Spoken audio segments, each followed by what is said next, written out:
Hello' বন্ধু বান্ধৱীসকল, আহক আজি বনাওঁ কেঁচা জলকীয়াৰ আচাৰ। এয়া চাওক, ধুনীয়াকৈ মই জলকীয়াখিনি কাটি ল'লোঁ।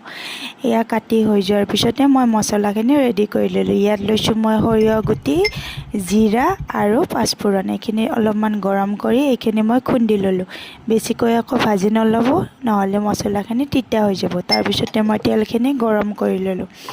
এটা পাত্ৰত কাটি লোৱা জলকীয়াখিনি, তাত দিছোঁ মই খুন্দি লোৱা মছলাখিনি, হালধি আৰু এতিয়া দিম মই সোৱাদ অনুযায়ী নিমখ। এইখিনি মই গোটেইখিনি মিক্স কৰি ল'লোঁ। তাৰপিছতে ইয়াত দি দিম মই গৰম কৰি লোৱা তেলখিনি পিছে ঠাণ্ডা কৰিহে দিব। এয়া মই দি দিলোঁ ধুনীয়াকৈ তেলখিনি। তাৰপিছতে এয়া মিক্স কৰি ল'ম। তেল পিছে মই কমকৈ দিছোঁ, কিয় জানেনে? কাৰণ ইয়াত মই ভিনেগাৰ ব্যৱহাৰ কৰিম। ভিনেগাৰ ব্যৱহাৰ কৰিলে তেল বেছি দিব নালাগে। যদি আপোনালোকে ভিনেগাৰ ব্যৱহাৰ নকৰে, ইয়াত কিন্তু তেল আপোনালোকে সৰহকৈ দিব। এয়া মোৰ আচাৰ ৰেডি। কেনে পালে?